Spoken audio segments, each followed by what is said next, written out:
Yeah, I wanted to start summarizing before, not only the last lecture, but a couple of the general ideas we have seen so far. Because as you have noticed, the way we have been proceeding is by studying some example. We take some example, like the XY model, and we are trying to go very deep in that example, at least for my own taste, because I'm not a statistical physicist, so for me, this is very deep. So we are trying to go deep in a particular model, and by means of that, to learn what are the general concepts and what are the important concepts. So the analogy would be, I think, like going to the gym and becoming very, very, very strong in one particular machine. Then all machines will become more or less simple, because after you know one machine very, very well, okay, you just change machine, but you are strong. Whereas if you learn the theory and a little bit of all machines, you do nothing properly. And so there is, of course, some equilibrium, but I don't want to give you the idea that we are studying one particular model and that's it. Rather, we are trying to study one model that is not the easiest one by any means, which is this XY model. In the sense that if you know the XY model, and if you want to study, for example, the limit where the number of components instead of 2 is n and very large, it's different. The mathematics is different. The physics is different. But you already are strong in a way that you can already study the XY model. That one is not more complicated. In fact, it's simpler, for example. But the disadvantage is that we are indeed not seeing all the possible physical models, but we are seeing many, and I wanted to emphasize a little bit the ones we have seen so far. So the very first ones we saw were like a discretization of a field theory that would be a Gaussian field plus some interactions. And those interactions had some continuous symmetry, like ON symmetry. This was like our table with n degrees of freedom. So at large distances, if I take the Gaussian part, I would get some kinetic term. This would become a derivative. And then I would have some effective mass for my excitations. And we saw that correlation functions decayed exponential if this effective mass is not 0. What about small corrections that I add to my action? Small corrections were perturbations. We studied a quartic interaction. We could have added other interactions. They would lead to other Feynman graphs, as I would be expanding. But the general idea is, of course, that if I treat something as a perturbation, if it's a polynomial perturbation, I can just expand out the action and then compute expectation values of what I bring down from the action. So that was, in that sense, a general strategy. And then we said correlations decay exponentially, but that's, of course, if this effective mass is non-zero. If the effective mass is 0, they decay as a power law. And maybe, I mean, it's important to emphasize that this is hugely important, right? When we are theorists, we think one is an exponential, one is a power law, both decay. I mean, we say, oh, the same thing. It's totally different, of course. Exponential means no one cares at large distances. It's like strong force. Who cares about strong force to describe our interaction between you and me? It's totally irrelevant. It decayed exponentially way before it left my body. It's totally irrelevant. So for us, the only thing that matters is gravity and electromagnetism, because those are the long-range power law forces. Everything that's not power law, forget about it. So there is a huge difference in the sense that power law behavior survives long distance. Exponential behavior does not survive long distance. If you have an exponential decay with a correlation length that will be like 20 lattice sites, forget about it when you are describing some huge material. So there is a big, big difference between the two. And when you have power law behavior, this is what is most interesting at large distances. And I'm calling the exponents of anything that is a power law a critical exponent. Now, maybe this is not the most conventional notation. Maybe people want to call critical exponents the behavior of some particular extensive quantities as you approach the critical temperature and so on. But again, that's language. I'm calling, if I have a power law, that's a long distance effect, and I'm calling exponents in power laws critical exponents. Okay? If you have a parabola, your critical exponent is 2. Yeah, that's my definition. But, okay? So here, power law behavior, and the exponents when I have power laws, the exponents I would call critical exponents. So I would add the word critical to whenever I have an exponent. So for example, we saw an example. So in xy, we said that at low temperature, the spin-spin correlation function was 1 over the distance to some critical exponent eta. So this eta would be an example of one such critical exponent. Now, what typically happens is that you have a model, and this effective mass, what mass do you effectively get, depends on your parameters, and it requires tuning. For example, we saw that when we have this mu effectively corrects the effective mass, as we saw. So I put this mu, and if I put some random mu, the effective mass is non-zero, and you have exponential decay. And then I start tuning mu until a point where my correlation length explodes, where my mass goes to 0, so my correlation length explodes. Okay? So this is something I could tune. Unless I'm careful, the mass will not be 0, and I will have nothing at large distances, but I can tune. And that's, of course, what happens in an experiment. In an experiment, if I take, for example, instead of this model, if I take the Ising model, which, as we said, should be describing roughly the same physics, where I have regions of spin up and regions of spin down, again, it's basically a similar case when I say I have two vacuum and either I'm here or I'm here. So it's very similar in that case to the Ising model, where I have spins that can be plus or minus.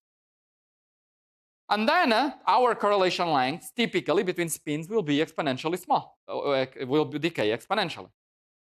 And that's what you expect for a general material. A general material, if you zoom out a lot, all spins are, say, aligned. And it's totally, there's nothing interesting going on at large distances. There's no long distance scales. Or it's totally disordered and you zoom out and you get total random chaos. But you don't see big structures. Unless you tune the temperature carefully and you go to a critical temperature, which you remember, tuning mu was like tuning the critical temperature, right? So you tune to a critical temperature when the correlation length becomes infinity. And in that case, you get power law behavior. And what's a power law behavior? A power law behavior is something that you plot and you don't know at which scale you are. If things decay as a power law, if someone changes the plot range, you get the same plot. Right? You change, right? So if you have 1 over x squared, and if you don't know the normalization, you don't know what you are plotting. I just show you the plot, and I don't tell you the normalization. It's the function 1 over r squared. You have no way of looking at the plot and telling at what distance I am, because it's just invariant under scale. I just rescale, and the plot continues to be the same. So at the critical temperature, say in a magnetic material, you will have regions of up sign, regions of minus sign, and you zoom in and you zoom out, and you cannot tell at which scale you are. It's not like by zooming out a lot, these puddles become smaller and smaller. They don't. Some become smaller, but then there are big ones, because everything is power law, right? And that's what is scale invariant. That is something that appears whenever you have this power law behavior. So power law behavior is directly related to this invariant under scales. When you have a power law, you don't have a scale. Okay? So you double things. Of course, your normalization doubles by, if I plot 1 over x to the distance, I get a power law. I multiply distances by 2. It is just an overall normalization. Otherwise, the plot is exactly the same. Right? So this is what we would say it's invariant, and it's scale invariant.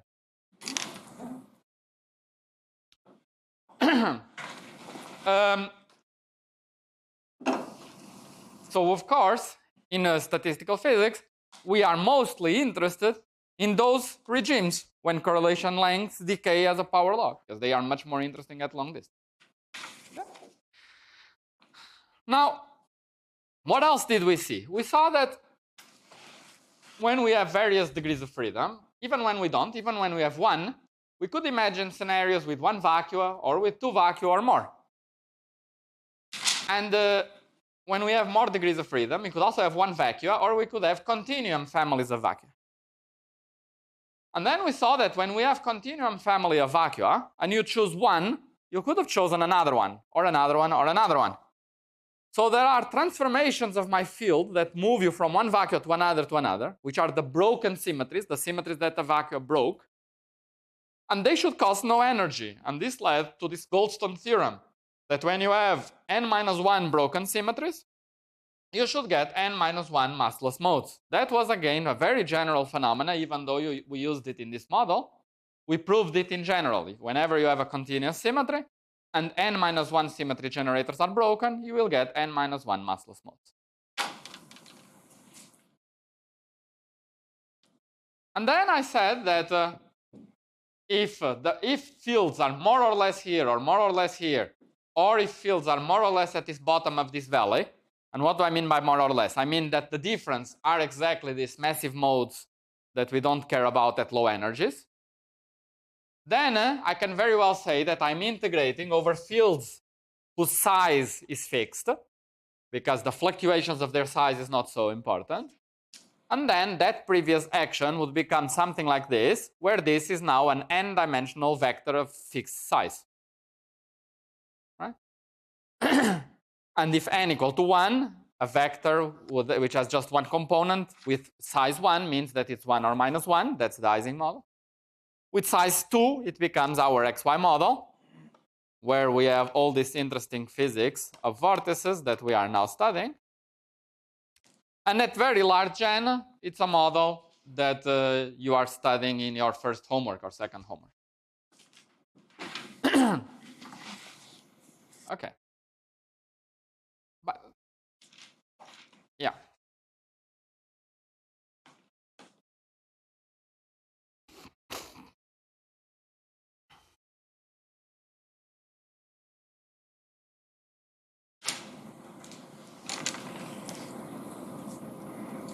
Okay, let me make here a side remark that I think might be cryptic for some people, but maybe for some it's instructive. And so this is out of the scope of the lecture, but let me mention that we could imagine the case where we have local symmetries that someone asked, or gauge symmetries, which would correspond in this setup, for example, to going here and replacing this field X, which is chargeless. I would say that this would become now a covariant derivative that acts on my field square, where this covariant derivative would be the usual derivative plus a mu x.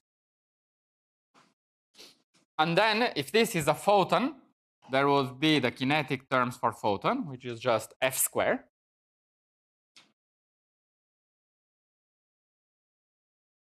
And then we have here photons. And where gauge invariance is the statement that I can translate my photon configurations by a mu plus d mu of some gauge transformation. And this is this coupling of the field this is what's called the minimal coupling. It's how we give charge to this scalar x. And I'm just going to tell you by words that under a gauge transformation here, if you couple your field x, what would happen is that, for example, let's take n equals to 2, like our case we were doing. If we have these scalars, they would, if I construct the complex combination x1 plus I x2, which is like a combination here. I put these two in a complex plane, x1 plus I x2. This would be the two components. It would transform into e to the I lambda times the same thing. So under this transformation, this action would be invariant. You can check. So this A transforms, but X also transforms. And then this combination is invariant. So what does it mean? It means that there is now a symmetry, a local symmetry, that I can make a gauge transformation at the price of rotating my field configuration from one point to the other. So rotating the points in this Mexican hat and at the same time doing a transformation on my gauge and field leaves everything invariant. So what you could imagine happening is the following, which is what happens, is that normally you would generate a Goldstone boson, a massless particle that goes around here, right? So you would generate a massless particle that goes around. But now you see that this massless particle, you can cancel it by doing a gauge transformation, because if the field starts rotating, you just pick a gauge transformation that hits that field. So the field is starting to rotate, and you make a gauge transformation that undoes that rotation.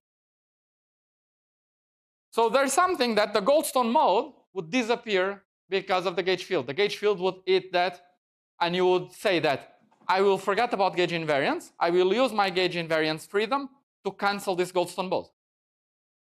Okay, fine. So it's like I choose that gauge, if you want. I choose the gauge where I kill the Goldstone boson.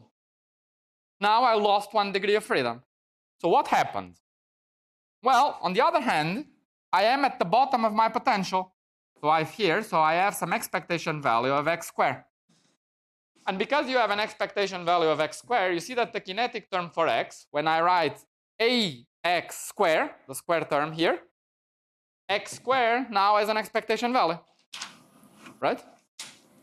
And therefore, because x squared is an expectation value, it will generate a term of the form a mu times x,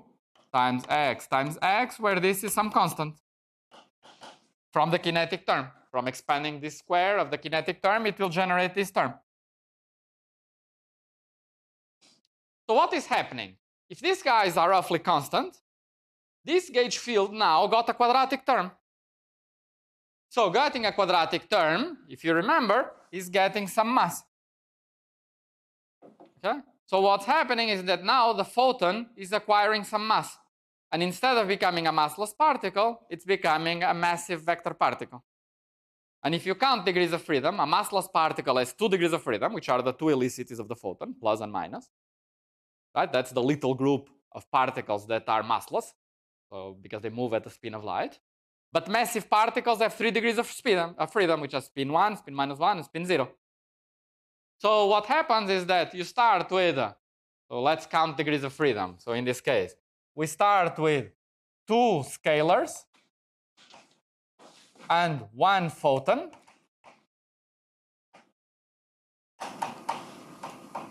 And the photon has 2 degrees of freedom, which are the 2 polarizations. And we went to 1 massive scalar, which is 1 Goldstone boson.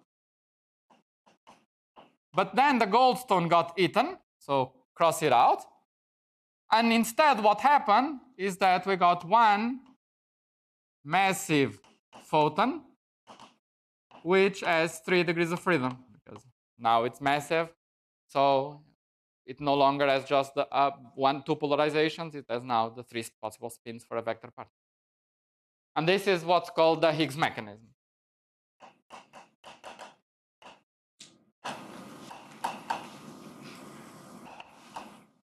Okay?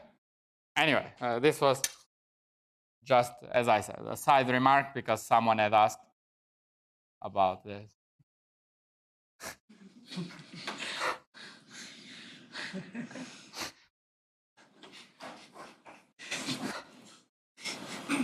Very, very clear, right? Let's just remove it. Yeah. If I was if I grew up with iPads, I would now try to move it. You know, I have these iPads that they can take notes and then select and move it away. So now I want to just remove this this blob from here, but I cannot do it. Okay, let's go on with a general review of concepts. Another thing we saw, which was very general, was high temperature expansion. High temperature expansion is a way of seeing that at high temperature things fluctuate a lot, so they should become uncorrelated, so they should become exponentially decay. And indeed, we saw it very well that in our spin models, the correlation function was given by minimal paths, and each step of the path contributes with a small amount. So if there are n paths, this contributes to a small amount to the power n, which is exponentially small. Finally, we saw this duality. And here duality, I just want now to emphasize a little bit that this is another very general concept. So what was crucial? Because you might think that it was all very special about xy and this precise form of xy and so on. It was not. Because remember, what was going on? So we had xy, and what was crucial here? What's crucial was that we had a periodic variable. Theta was periodic. And because theta is periodic, my Boltzmann weight, it's some periodic function, right? And if it's a periodic function, I can think of it as a sum of functions, like a sum of Gaussians, right? I could even write an exact identity. I mean, it's obvious that this function I can write as a sum of functions. It's not exactly a Gaussian. I adapt a bit the tails of the Gaussian, and I will get an identity. But for sure, I can write e to the cosine theta as a sum of Gaussians in quotation marks. That if it's Gaussians, and then I deform the tails a little bit such that it's an exact identity. Do you agree? It's clear, right? So here, what we saw is that our weight, because it's periodic, here it was a sum of Gaussians, but it was approximately equal because we wanted to use Gaussians. But if you want to make it equal, don't use Gaussians, use some exact function, deform it a little bit such that this becomes an identity, right? So change Gaussian by your function, right? Change it by f, and we can make this exact. Right? It's just e to the minus cos theta. I just plot some function that approximates the tip, and then has some tail, and I fix the tail such that this is an identity. And then the statement is that summing a function, Gaussian, is the same as summing its Fourier transform. And this was this Poisson resummation formula. So it was not crucial that it was a Gaussian. Any function would work. If I would sum triangle shapes instead of Gaussians, here I would have Fourier transform of a triangle shape. And this is some function in Fourier that will have some shape that it turns out that in our case, it was again a Gaussian, and that's why we chose a Gaussian, because Fourier of a Gaussian is a Gaussian. But Fourier of a Gaussian is a Gaussian where the width is flipped, where beta becomes 1 over beta. That's just because momentum and position are conjugate to each other. So if one has some width, the other must have the inverse width. Again, something totally general. So the typical width of my function, if it's beta in one case, it's 1 over beta in the other case. Again, nothing special about Gaussians. So I could always do this step, and I could always integrate over theta, because theta doesn't care that this is a Gaussian or not. So I would always get a model like this, which is a solid-on-solid model, except that instead of being a Gaussian that has some nice profile, I would have to write this function as it could be some function slightly different. But it would be physically very, very similar, of course. So again, very, very general. Okay? So please don't think that it's special to the details of xy. It's really a general thing, this duality stuff. And here we see that xy is in the same universality as this fluctuating surface model. Okay? And this is a low temperature, high temperature duality under this duality, which is again, as you see, something very general. Okay. Let me just make here a small comment saying that there exists also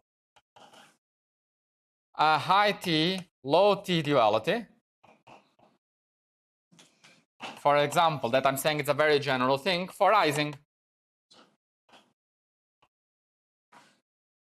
So for Ising, we saw that our partition function was a sum over loops. Right? This we saw, it was a gas of loops. Right? We just summed over.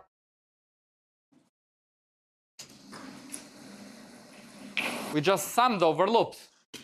And these loops, they were the loops where I expand out.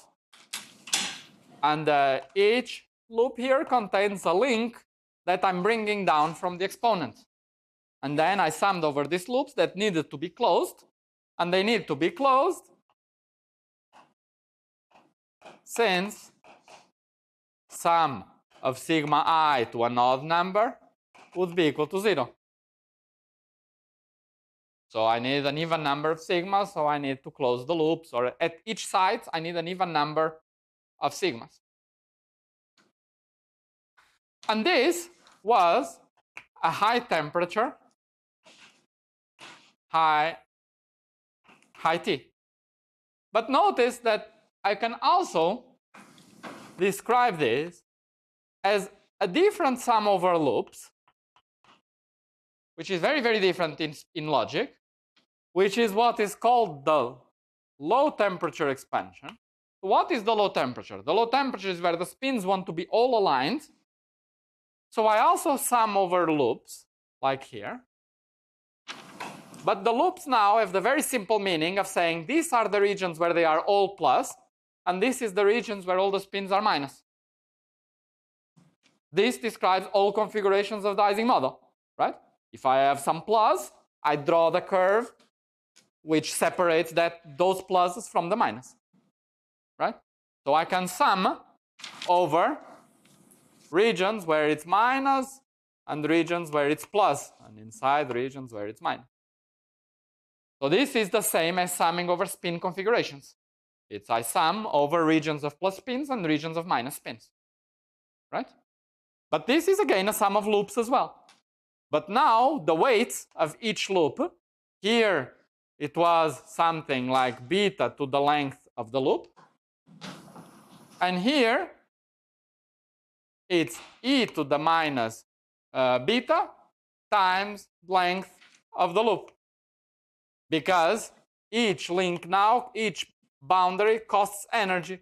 So the cost of the configuration is at the boundary, and it's e to the minus beta times how many links there are. So what was small when beta was small, now it's small when beta is large. So there is a duality. In both cases I have a sum over loops, but in one case that sum is good, that looks like beta small is what is good. And in the other cases, when beta is large, that this expansion is good. But the fact that the two are the same indicates that there is a duality between. The fact that this is both sums of loops means that there is a duality between high temperature and low temperature. Okay? And I'm not going to go into details because I know that in condensed matter you will study this duality in more detail. But let me just tell you that there's something very cute that one could do at this moment, which is to say, I have the model that I describe as sum of loops with some parameter beta or with some parameter e to the minus beta, right? It's not really beta. You remember, it was tangent of beta, right? It was when I wrote the sum of links, it was tangent of beta that appeared there. So there is tangent of beta in one case and e to the minus beta in the low temperature case. So those are the two chemical potentials for my loops. Now there is some beta where this will be critical, where there will be something special happening. So if there is one temperature where something special happens, it better be that at that temperature, the two models must be the same. So I can equate both weights and determine the critical temperature of the Ising model. Okay. If there were two critical temperatures, I could not. But if I know that there's only one, I can use this argument to fix it. Okay, so this is a high temperature expansion. So even though I use the word expansion, it's exact because I keep all possible loops. So it's a high temperature. It's better to call it high temperature representation. And the other is a low temperature representation. And they are the same model. So they are a duality between two types of gas. One where the weight is very small when the temperature is small, and one where the weight is very small when the temperature is large. So both at very high temperatures and at very low temperatures, I have a very useful description in terms of gas of loops in the Ising model. And it's a bit like here in our model, where we have a model that is Gaussian both at very large, when beta is small or large, because we have this duality. Okay, so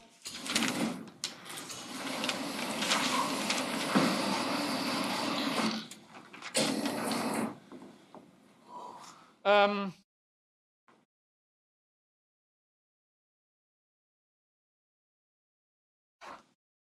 me think if I want to say one more thing here. Maybe I do, maybe I don't. Let me think.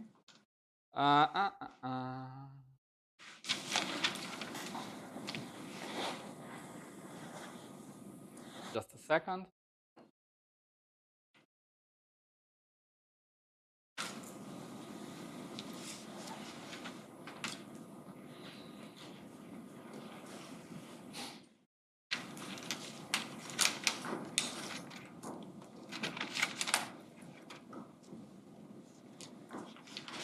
Gamma. Gamma, now it has more derivatives, so it has units of r squared. I started it.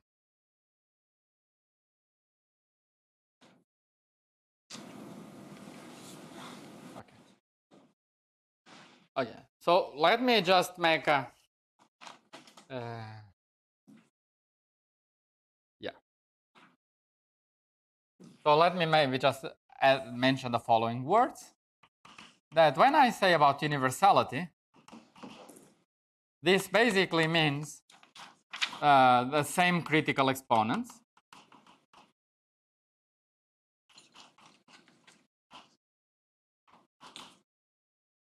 But not the same short distance behavior.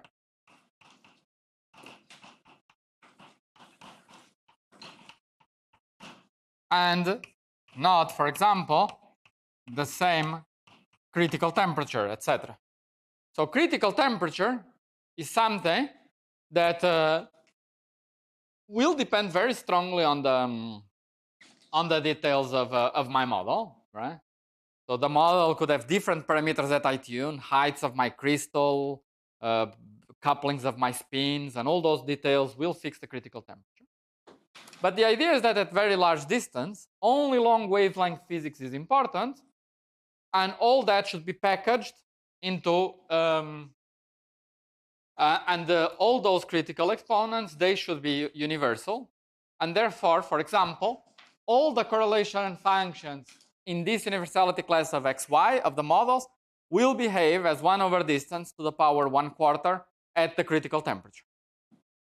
But they will have correlation lengths that will depend away from the critical temperature, whether it is a fluctuating surface or a gas of vortices or the xy model itself or the xy in different lattices. Those details, it will matter for short distance physics, but all of them at long distances will behave as 1 over x to the power 1/4. Okay? And that's what we mean by universality. And we did not prove rigorously this universality, and we didn't even see it in many examples yet. We saw it in some example. For example, we saw one example where we already saw this. So we saw this in our table, for example, when adding nearest neighbor interaction, etc. Nearest neighbor interactions. When we did it, we were seeing that we would change our sine square of k over 2. It would change by some other function. But what was important was that it behaved as k squared at small k, which is what's relevant for large distances. And in particular, if you have other terms that give sine of k to the 4 or which give sine of k with longest power, these higher details, they are washed out. And at large distances, all you care is about the fact that it is k squared. And therefore, at large distances, we were always getting, for if it's massless, 1 over x to the power d minus 2, independent of how many neighbors we were taking into account when discretizing. Okay? So let me just mention this statement in a slightly more field theoretical way. So suppose we want to describe the effective theory when we do this continuum limit. And I said that in the continuum limit, I'm getting something like nabla of x squared. Right? But what did we do here? Here we replaced a discrete derivative. Right? We replaced it by a continuum derivative. But you could imagine that this is perhaps not the best approximation, especially if I have next to nearest neighbors. If I have next to nearest neighbor interactions and I have some field like this, and I start interacting the various spins, you could imagine that what we should start generating is we start measuring the derivatives, the second derivatives and third derivatives and fourth derivatives of my field. Right? If I write the difference between this point and this point, it's perhaps most sensitive to the derivative. But the difference between this point and this point, it feels already the curvature. It starts to know about the curvature.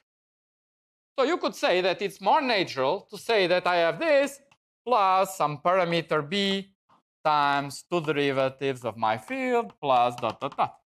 And you could think this should be a better approximation because it keeps track about these curvatures of my lattice. Right? And indeed, that's correct. We should think like that. That indeed, as I zoom out, I do generate what are called higher derivative terms. So these terms would be higher derivatives.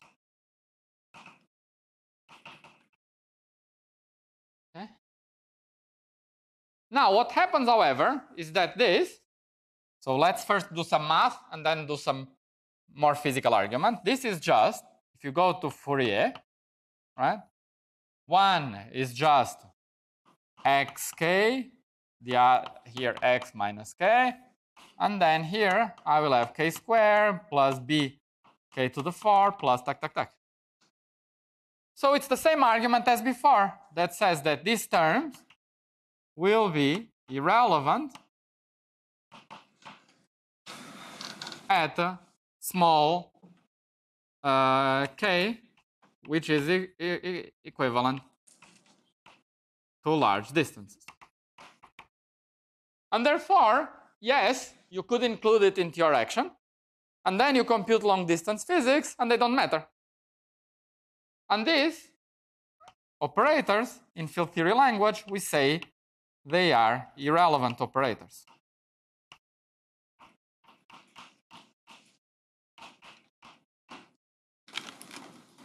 So let me tell you a little bit more about what other words I could say about why B is not important without going to that Fourier language. Yes? What about if you go to the limit where you have like really far away interactions so that you can start having wrapping effects? Is that important or not? That's definitely important. If the theory, now it depends if the theory is gapped or gapless. If it's gapless, and if you put the theory in finite volume, you generate Casimir energy, and that's a physical thing that definitely we will need to take into account. But it will decay as a power law with the size of the system. But if the system is small, for example, it's a very physical effect that people measure. More questions? But anyway, now let me tell you how we would conclude that they are irrelevant without doing any computation. We would say the following. We would say that this thing here has dimension length to the power d, right? Or maybe dimension of length. Yeah, dimension is, how do I write this? Dimension equal length to the power d. And therefore, this operator, if this is to be dimensionless, should have dimension L to the minus d. Each derivative is 1 over dx as dimension 1 over length. And therefore, x is a field that has dimension L to the length minus d minus 2 over 2. You see, because there are two derivatives, so I need to, so its dimension, there are 2 units of dimension that I have already, and I need the remaining in 2 scalars, so it's half of d minus 2. Right? And therefore, that's the dimension of this scalar field x. And therefore, this term here now, it has dimension. What? It has 2 x's and 4 derivatives. So this has dimension minus d over 2 plus 2. No, sorry. Minus d plus 2. It has 2 scalars and 2 derivatives. That was dimension minus d, but it has 2 more derivatives, so it has dimension, that overall dimension minus 2. Which means that my b needs to have dimension L to the minus 2.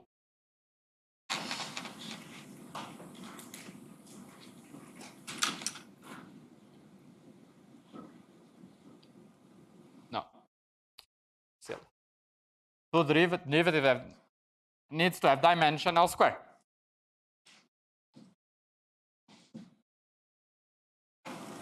Right?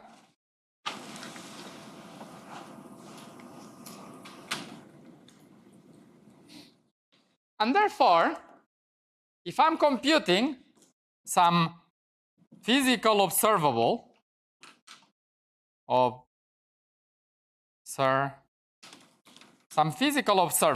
that is dimensionless,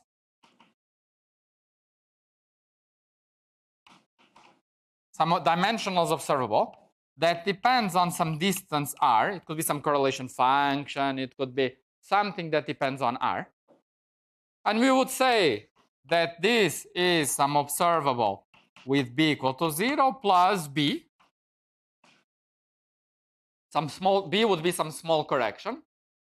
But we see that b has dimension of L squared. So this would be the only scale involved. I would need to divide by r squared times some number. And this here would be just dimensional analysis.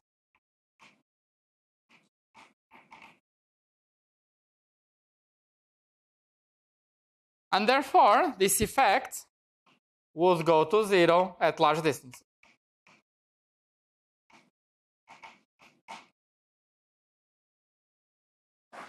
So operators whose dimension, so what was crucial here was that this operator had dimension that was less than minus d. When operators have dimension that is less than minus d, at large distance, they give an effect that decays with distance, and therefore they are called irrelevant. If it was plus 2 instead of minus 2, they would become very important at large distance. So what's happening here is that they are going to 0 at large distances, and they are going to infinity as r goes to 0. Now, blowing up as r going to 0, we don't care, because this was a lattice. Of course, these terms are more important. It's higher curvatures as the distances are small. But at small distances, we know that this was not the right thing to do anyway. I should replace my interactions by some discrete derivatives, and everything is discrete. There's nothing blowing up at large distances in our table. If something is going on, I go back to the original model to regularize and understand what's going on. So at large distance, it is just a sign that indeed, if I go to very large distances, it's not reasonable to stop with second derivative. I need fourth derivative, fifth derivative, sixth derivative, because I really need to see the discrete nature. So at large distance, these terms are becoming important. I start to see the discrete nature of my space, so I need all possible derivatives. So that's fine. So the fact that it blows up at large distance just means that this theory is not meant to be used at small distances. Sorry, the fact that it blows up at small distances just tells me that I shouldn't be using this theory at small distances. I should be using the original table. I shouldn't be using this theory to study what's happening at the scale of atoms. At the scale of atoms, I should be using the original theory where I really see the atoms. Right? But at long distances, we see that these terms have a negligible effect. Okay? And that's the idea. That's why they are called irrelevant operators. They don't give an effect at large distance. So let me just say something. Now, suppose here, instead of -2, it was +2, which we could very easily engineer. Then it would be the other way around. It would go to 0 at small distances, and it would blow up at large distances. We would call these operators relevant. So these are operators that as I go to short distances, they become irrelevant. Okay? They become not important as I go to short distances. But as I go to long distances, they are becoming more and more important. Okay? So that means I don't know what the theory does at large distances, because these terms are becoming big. They are more and more important, and then I need more terms, and that's what's called, and then I very rarely do I know what's going on. It signals that this effect that I thought was going to be small is giving a big effect at large distances and changing my physics, and now I'm a bit in trouble and I don't know exactly how to control it. Typically, that's what happens. So if I start with an action that I control well, and I start adding to it relevant operators, it doesn't mean that things blow up or are unphysical or something. It just means that I made my life very hard. I flow to another theory, and I have to follow where I flow. I have to really check what is happening to see where I end up.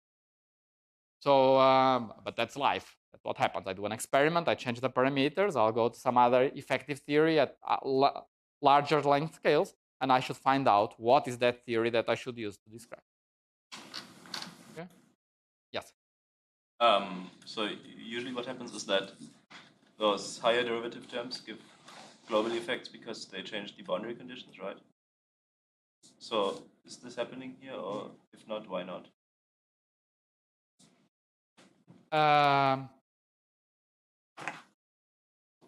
Higher derivative terms. So let me see if I understand. So you are saying that higher derivative terms, if I consider an action that has higher derivatives, you are worried that, say, that equations of motion now need more boundary, more terms. You are thinking about that? Absorb those additional boundary conditions that you need in effective boundary conditions, as long as this term is small, right? Are you talking about boundary conditions at the boundary of my domain, for example? Well, I don't know what boundary conditions we have. I don't know this language that you are saying, that higher derivative terms change boundary conditions. That's not something that for me rings a bell right away. I don't know if... You consider Navier-Stokes? Yes. If you consider the viscosity going to the zero limit, okay, then you don't directly get the Euler equation, but you get additional boundary conditions. At the boundary, if I put the fluid in some fixed region, I would have dared to say that I get Navier-Stokes, but the velocity needs to be zero at the boundary. It still keeps as a memory that there was some viscosity, right? That would be an example. Yeah. So now,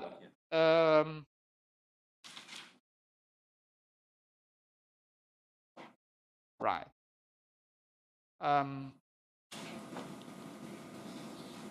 I'm tempted to say that if in your original table you had some important boundary conditions at the table, that in your action now, you not only have an integral over the bulk, but you should also have an integral over the boundary where you write the appropriate terms to make sure that those boundary conditions are imposed. I would not say that there is a direct relation between the derivatives that I write in the bulk and the boundary conditions at the boundary. At least from this table, I don't see it right away. I know. Do you see? We just have a table. I expand. I get higher derivatives. I don't see exactly boundary conditions for my table in this language, right? In this language, my table could still be periodic, or I could still impose that the field X is zero at the boundary of the table, for example, right? The table is not vibrating at the boundary. What would go wrong? It doesn't seem to be an issue right now. So I understand your example of the velocity, but I don't see the parallel with this example right away. But yeah, if you think more about it and tell me, we can work it out. Now, yeah. I don't understand why are you considering all the observables to be dimensionless? Because if it is not, then I cannot cancel those terms. Yeah, if it's not dimensionless, I would, if it has dimension 2, I multiply here by r minus 2, and I say there is still some contribution. What matters is that compared to the one without b, this has 2 more units of r suppressing it. The fact that the observable is dimensionless just means that the total dimension is 0. If the total dimension is 4, I divide by r to the 4, and now I have a dimensionless quantity. And then the argument works. What matters is not that the left-hand side is dimensionless. The left-hand side being dimensionless is just so that I know the precise power. If I don't know the precise power, I have to put a bracket here and say that it's this times r to that power if it's dimensionful, right?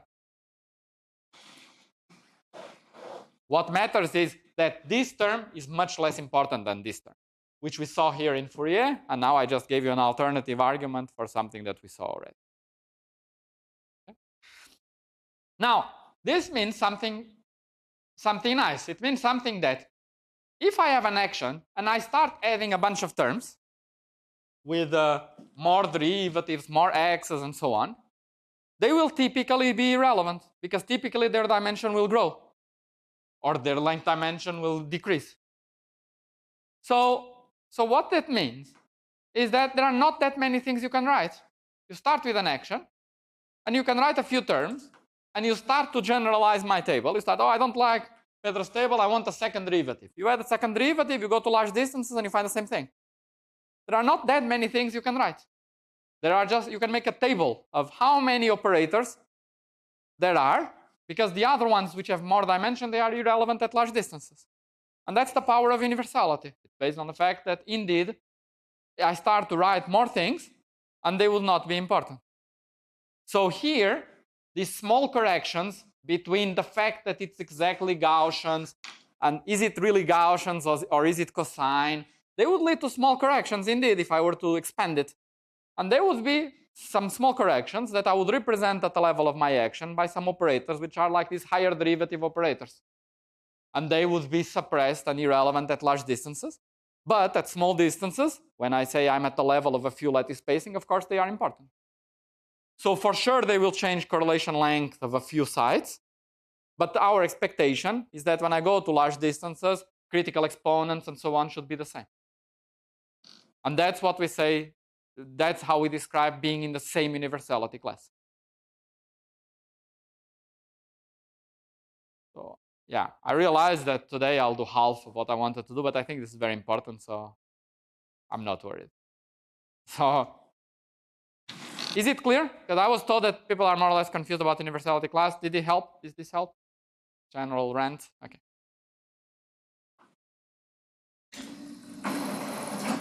Okay, very good.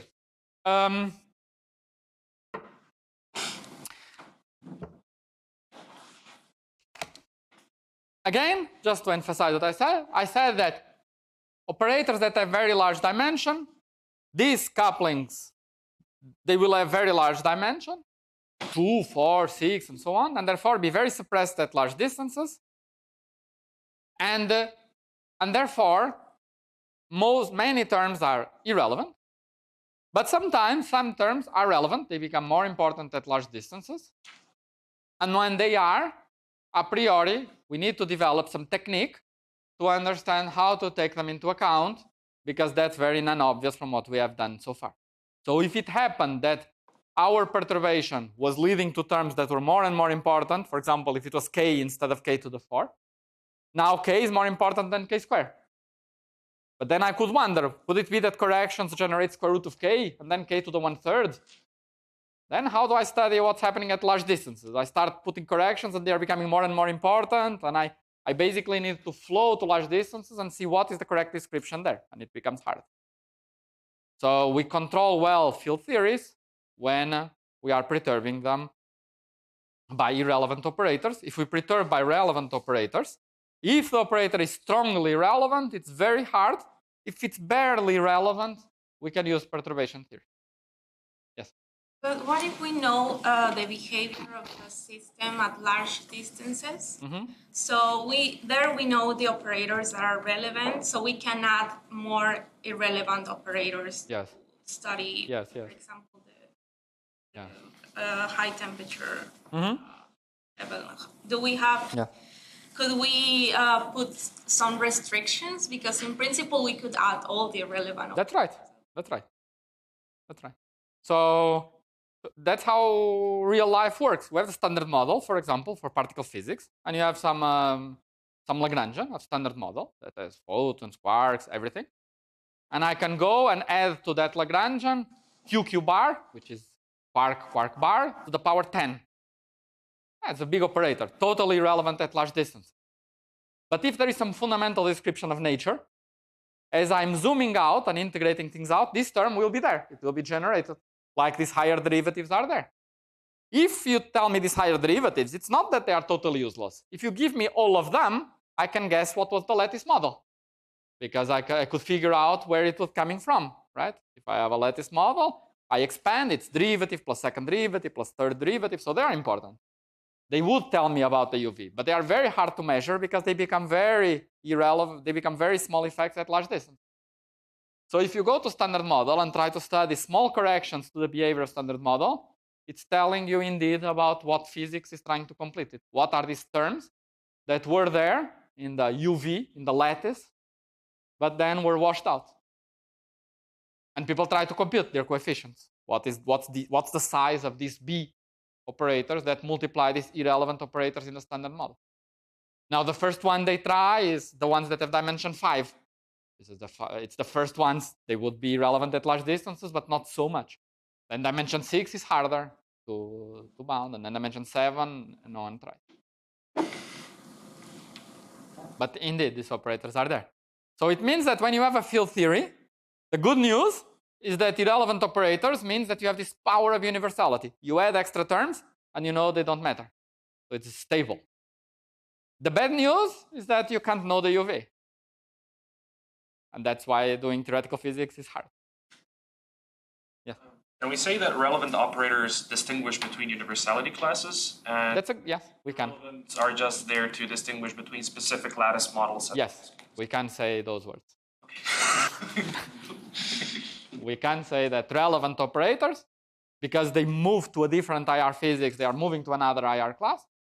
And irrelevant, whenever you are in a universality class, keep you there because they don't change long distance. Those would be good words to say. I wish I had said those words. Okay.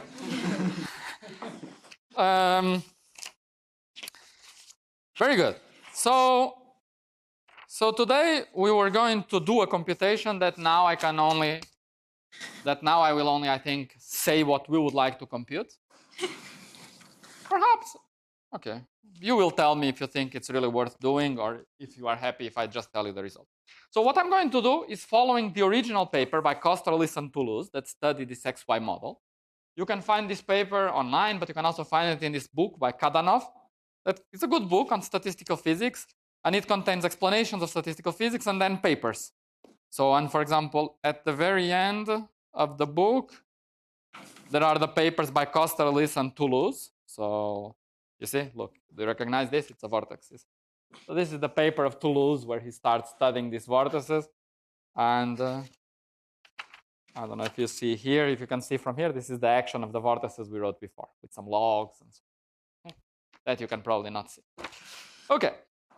So what we are going to do is very well done in the original paper by Kosterlitz, and that's what we will do, which is to try to see what happens at long distances in our gas. So what we are going to do is what's called real space renormalization.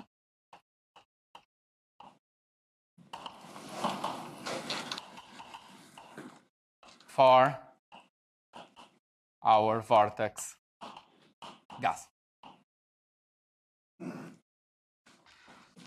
So what was our vortex gas? Our vortex gas was a grand canonical ensemble where we said we sum over n, and there are n plus 1 vortices and n minus 1 vortices.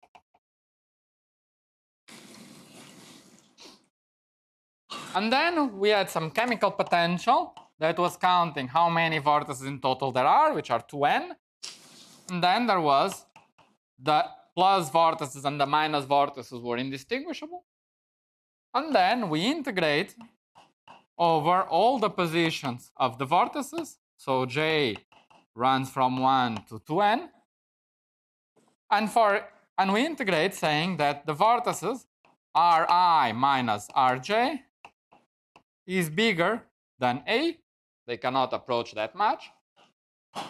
Exponential of beta j sum over I not equal to j, ni, which can be plus or minus 1, logarithm of the distance between the vortices Ri minus Rj divided by A, Ni and j. And according to my notes, there is a 2 pi here. Yeah, this 2 pi was, yeah, there was indeed a 2 pi, right? When you integrate in radial coordinates, 2 pi r dr, it generates this 2 pi. Or when you consider this propagator language in this other model, there was it was this 2 pi log that was appearing there. And therefore, we had. Okay. So what we are doing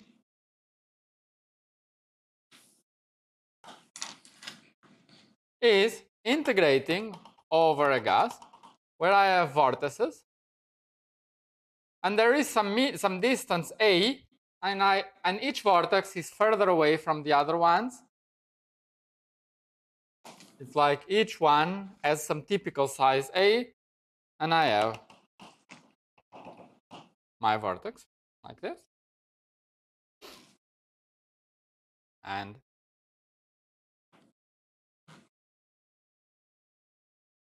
I can also have configurations where if this is A, which would be like this, fine. So their distance is bigger than A, right? This is A, the total is bigger than A. And we can have ones that are, for example, very close. The distance is still bigger than A, but almost A. And we are integrating over all these positions of this gas. And there is some interaction potential between each of them, which is this potential here. So it was a Coulomb gas. And this K, let me emphasize it, it's a function of A.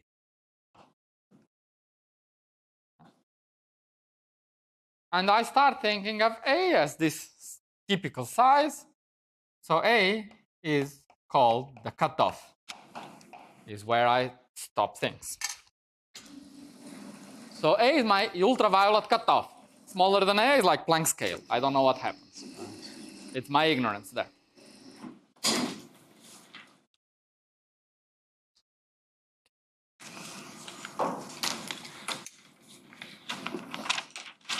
And now the idea is the following. We would like to try to write Z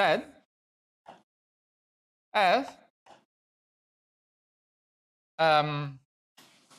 where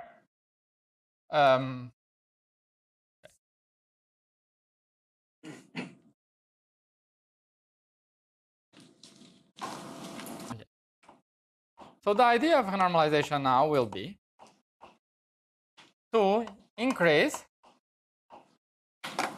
A to A plus delta A.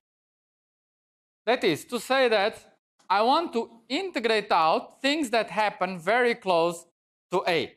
I said that A is my ultraviolet cutoff. I want to say things that happen at very high energies, which has very small distances. I integrate them out. So I try to integrate out configurations. I want to do the integral. I want to replace Z by some integral where now here I have Ri minus Rj bigger than A plus delta A. In other words, I want to do part of the integration. The integration where Rij is between A and A plus delta A, I want to do it explicitly. And in this way, I will get an effective action where now the ultraviolet cutoff is a bit bigger. Right? I integrated out some high energy degrees of freedom. Now I have a bigger cutoff. Okay? So that's our goal. This is our goal. So what in practice we want to integrate over the configurations where Rij is between A and A plus delta A, where some Rij is between A and A plus delta A.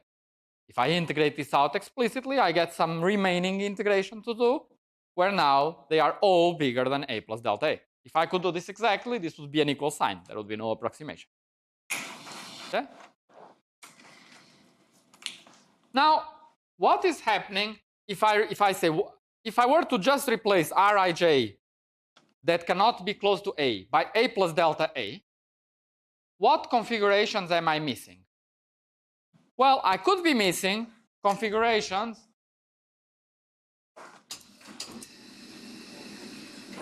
like this. If this would be delta A, right?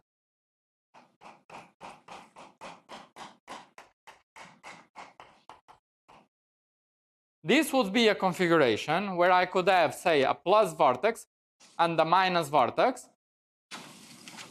that now I would no longer see because they are inside my new ultraviolet cutoff. Right? Like I integrated out, now my cutoff is A plus delta A. So if there was something that was happening inside that A plus delta A, I integrate it out, now it is gone, it disappeared. Some high energy physics that I no longer have access to. So we have to integrate out configurations. So we need, in doing this step, we need to consider two vortices, a pair of them, two vortices, plus, minus, close by. We also need to consider three vortices that could be all close to each other, where I could have, this is A plus delta A, I have one vortex here, and I have two vortices here. I could also need to integrate this out, etc. And here we do an approximation.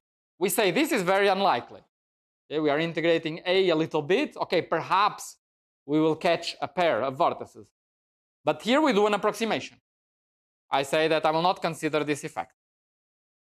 So here we drop this.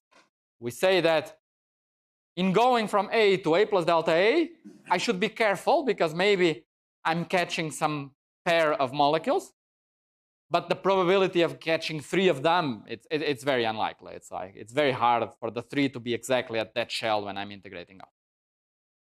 Okay, so we assume, we drop, so we are assuming, and then we should check if this is a good assumption. But for now, we assume this is negligible.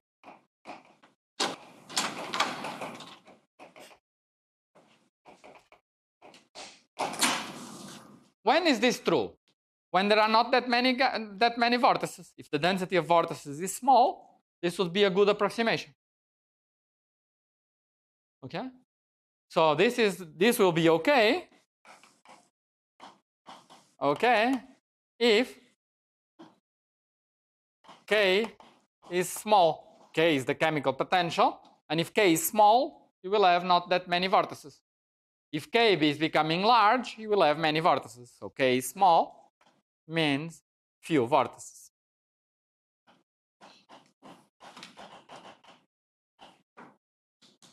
Right? So, but how do we know if K is small or not? Well, we started with some K. But as we will integrate out, I'm going to get an effective theory with a bigger cutoff. Right? And now in my effective theory, my chemical potential will be replaced by an effective chemical potential, and my coupling will be replaced by an effective coupling. And what we have to check is that the effective chemical potential is not becoming bigger. Because if it's becoming bigger, it means that the vortices will appear. And then this was wrong. But if, as I'm integrating out, the chemical potential is becoming smaller, then it was okay. Because indeed, the contribution of more and more vortices is less and less important. Okay? So it's something we will be able to check at the end, whether this was a good approximation or not. Okay.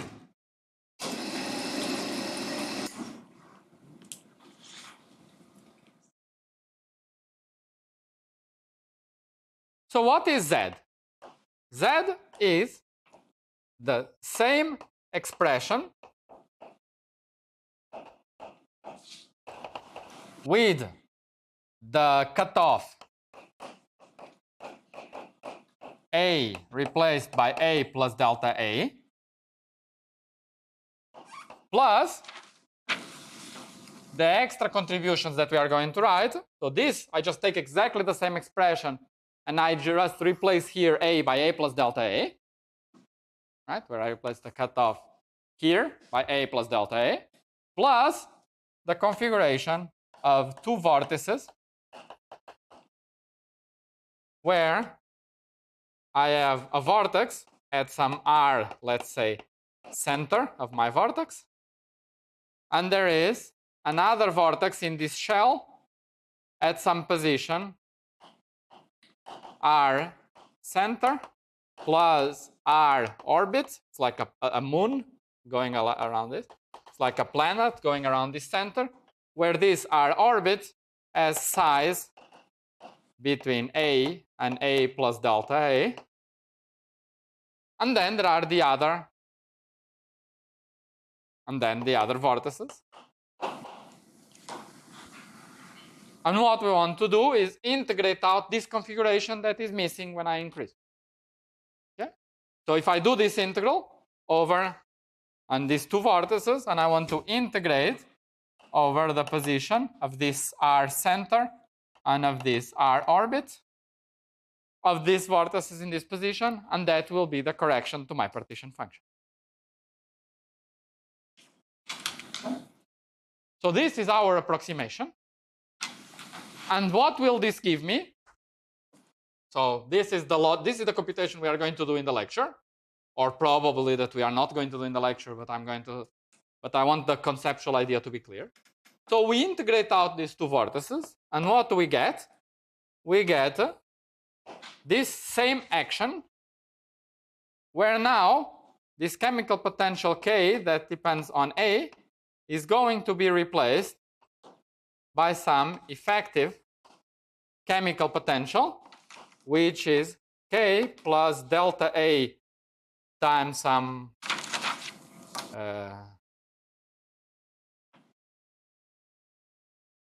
X, some small correction, and where J or beta J, the coupling, is going to be replaced by beta J plus delta A times some correction Y, and this I would call some beta J effective after I integrate this A plus delta A. And in this way, we see that the effect of integrating out degrees of freedom is replacing K by K effective and beta by beta effective. And this was a small step. And then the idea is do many steps and write and follow how these couplings are changing, and in this way learn about what's happening, what the physics is happening as I integrate out degrees of freedom. As I take into account more and more UV degrees of freedom to know about the infrared physics. So that's the basic idea of what we are going to do. And this is what is called renormalization. And so this here would be the renormalization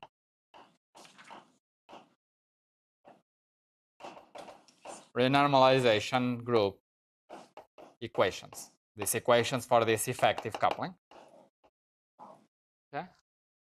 And we will see it, and this is what we are going to see next. But I wanted to know if conceptually the basic idea is clear of what we are going to do here. Okay? So this would be exact. This is an approximate statement here. This would be exact. So here, the only thing we are missing in this step, we are just missing configurations with 3 vortices, etc.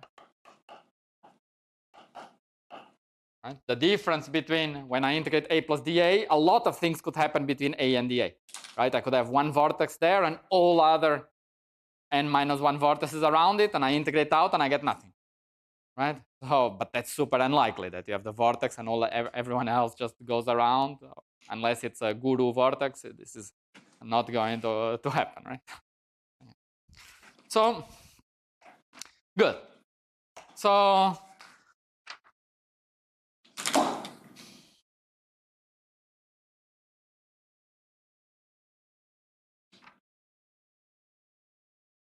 in the remaining 10 minutes, I'll sketch the derivation and we'll go through it in detail in the next time. But I want to give you a flavor of what kind of mathematics is involved.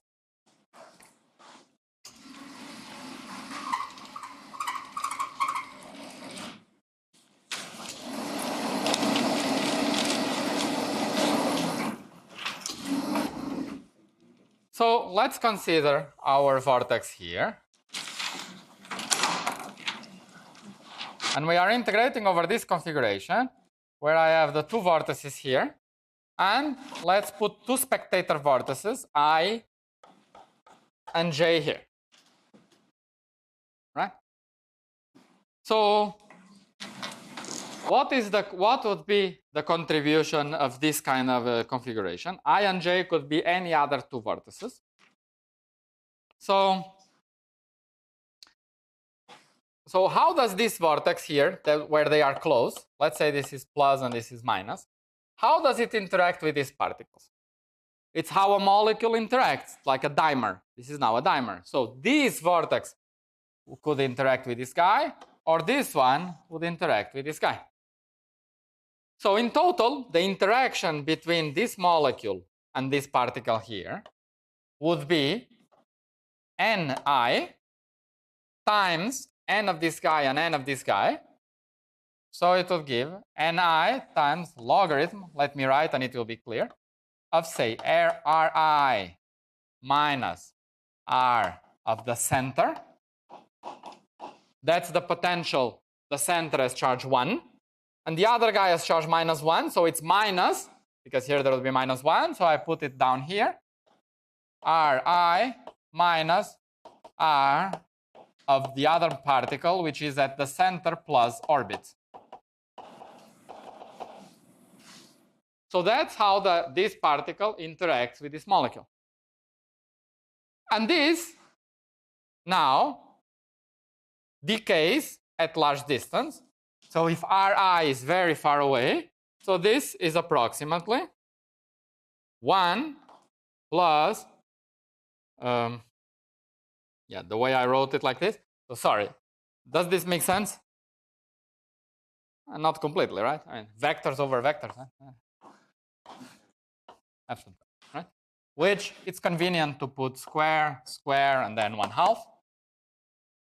Because then this computation here, the square, this computation square is just 1 plus 2. I'm not doing any approximation here. I'm writing an exact result. So the argument of the log is 1 plus 2 R orbit dot R center minus Ri divided by the distance center minus I square plus R orbit square divided by R center minus Ri to the power square. And everything to the power -2. No, -1, sorry. -1. So the inverse of the log is just exactly this without any approximation here. This is exact.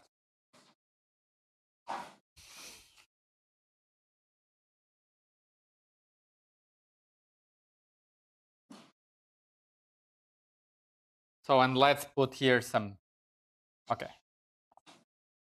We have some beta j here as well, and some 2 pi beta j.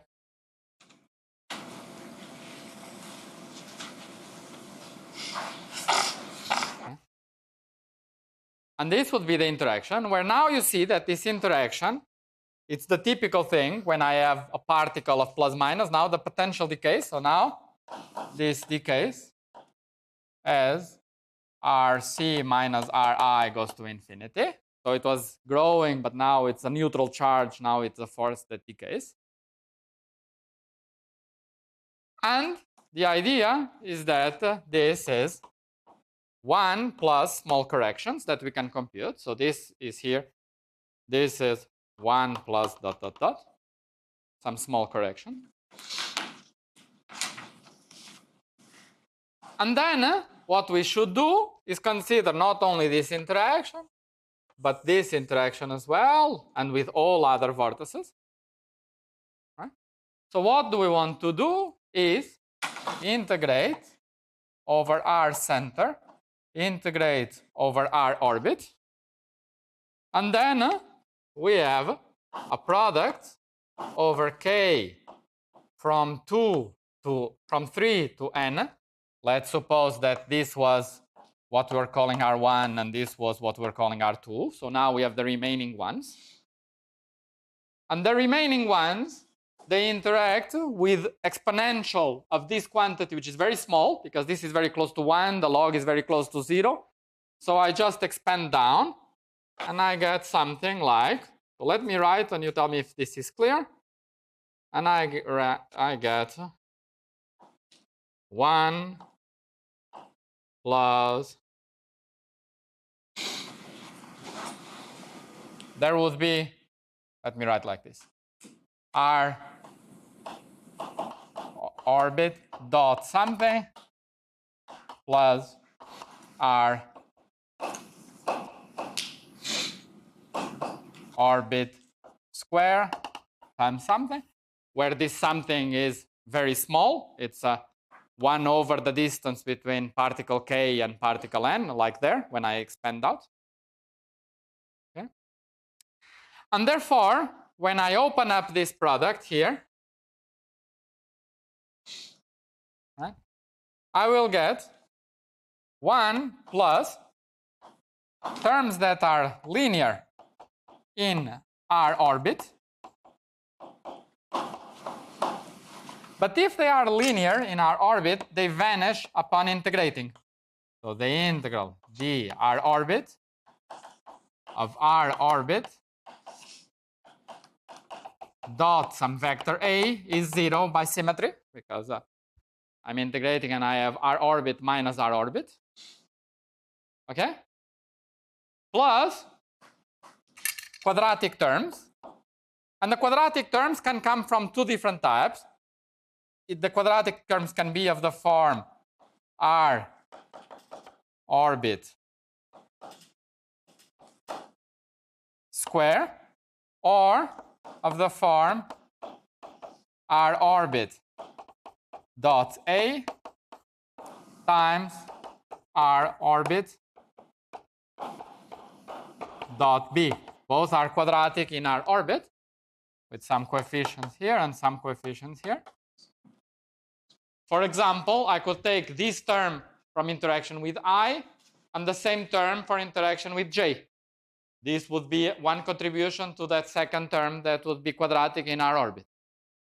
Yes? This is a partition function, or what is this? We have here is an exponential of the interaction that is an energy. So there is this contribution here.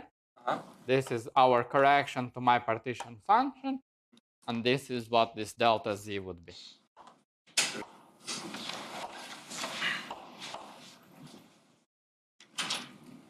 In fact, delta Z would be, there is some factor of K as well, because these terms come with K. This has K to the N. There was some N factorial square, right? Sorry? To the 2N. There was some N factorial square. And I chose one particle to be 1, one particle to be 2. So there was some options on how to choose. I chose one of the plus to be 1, one of the other to be 2. So there is an N square here from choosing who is R1 and who is R2. And then this is the correction to Z. 2 of them are close together. I could choose which one. So there is a factor of N for each of them. So N square. Otherwise, it is just Okay? Is it clear? Good. And now you see that each term here, that inside that product, each term is like this, so it's very small. And I have terms like this that are very small, and terms like this that are very small. And then I multiply two such terms, and I get quadratic terms. So let me write the most non-trivial term that we could get there. It is just a question of expanding out that exponent. So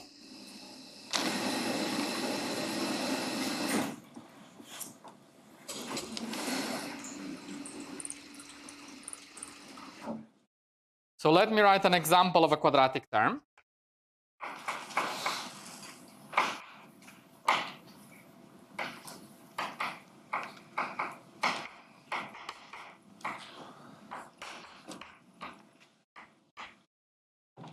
One example would be this, that I would generate here.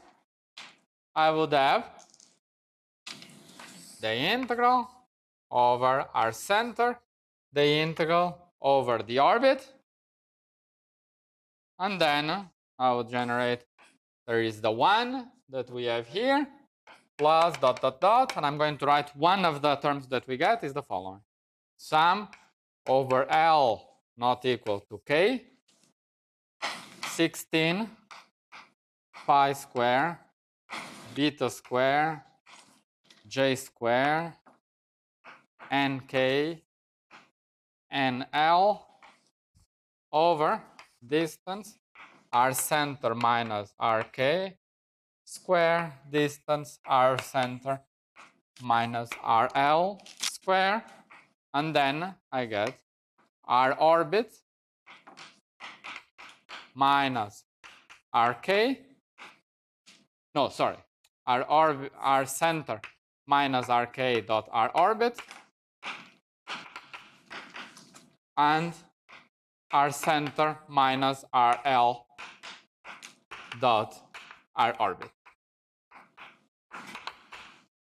Pedro, are you saying that we only get up to quadratic terms? Or? No, sorry. I'm saying that I don't care about more than quadratic because delta A is small. Okay. So this R orbit is, I'm integrating over a thin shell. So I don't care about, I'm thinking about, so this here is order 1, and this is huge. So this quantity is small. Yeah? So I don't care about higher order. I keep the first term that is non-zero, which is quadratic by symmetry because linear terms don't contribute. So it's the first term, the correction. Delta A is infinitesimal. So we are considering the first correction to the cup. Is it okay? So can everyone see where this term comes from? This is one of the terms. You see, it comes from here. You have this term, right? You expand the exponential of this. This is small. It gives just this. There is a 2 pi. There is over 2. There is a 2. The 2 cancels the 2. There is 2 pi. You multiply 2 of them. There is 4 pi square. And the 4, why did the 4 become a 16? 2, 2. Why did the 4 become a 16? 4. Why did the 4 become a 16? 1 second.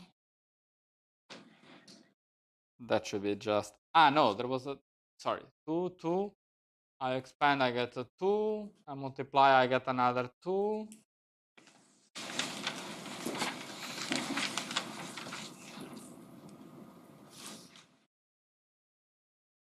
So 2 log of this is just that argument there. There was a 2 pi. There is a 1/2 here. The 2 cancels the 2. There is 2 pi. 2 pi times 2 pi gives 4 pi square.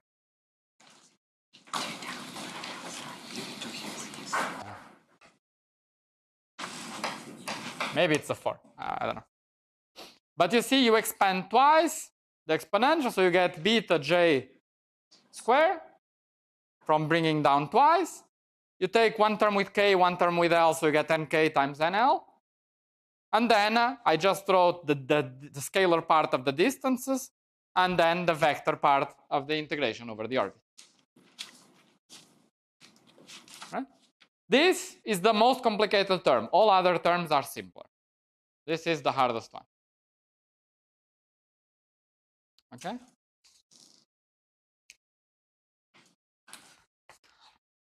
And now we would have to integrate over the orbit and over the center of my vortex. And this is the part that depends on the orbit. So let me tell you how to do you do integrations of this form. So what is the integral? dr orbit r dot a times r dot b. Well, this is nothing but a b b times integral dr orbit ra rb, where a and b is summed over. And this integral, by isotropy, this integral here, is proportional to delta AB. If A and B are not the same, the integral is 0, right? Because of symmetry, x to minus x, y to minus y. So it's proportional to delta AB. So if I want to find what is the coefficient, I just put A equal B, and I average over, and I can very easily compute this integral. That gives me, what does it give me? Integral over r orbit, okay. But it gives me something proportional to AB with a number that you can compute by just integrating. So that number is, this number is what? There is 2 pi A delta A, that's 2 pi r times the shell, right? And that's what's important, times maybe some numerical coefficient, maybe 1 over how many components there are. So probably, yeah, probably over 2. That's what the coefficient here is. And therefore, this combination gives me something like 2 pi A delta A times A dot B. So that's what the integration over the orbit gives.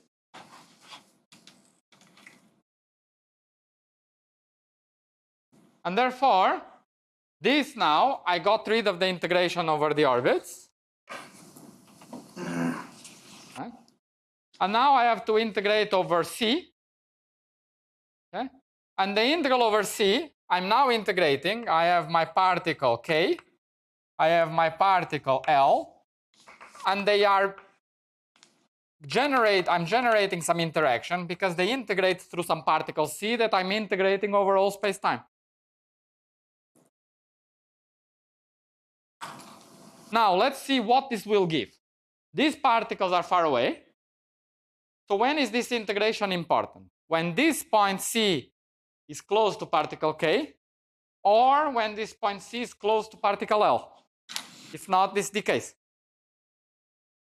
So now just look at me now for a second while I'm explaining very quickly what's going on. So when C is very close to L, when RC is very close to RL, here I can replace this by RL because this is regular there. So this becomes RL minus RK. Here in the numerator, I get the product of this with this, right? Because we integrated over the orbit.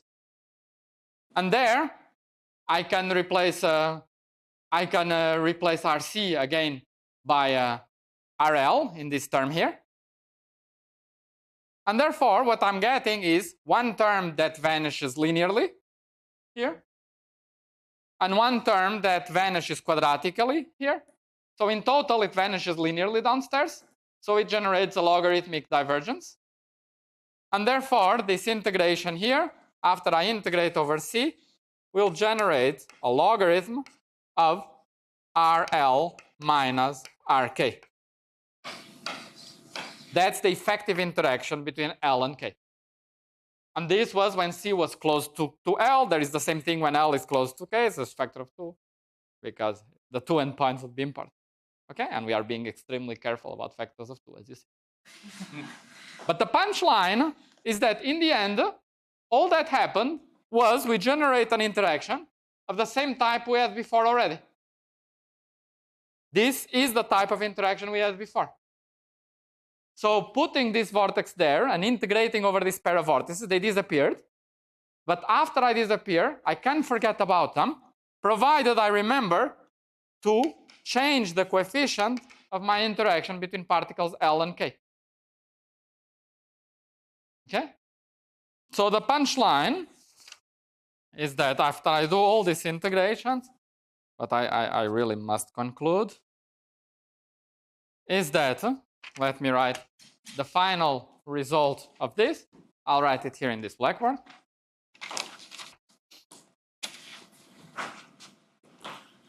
Is that my partition function is now approximately equal to, there is some normalization that comes because I'm integrating this 1 here. So this 1 will give me some small correction that we call e to the some small correction to the free energy. That would be normalization. This will come from the 1 in the vortex pair computation.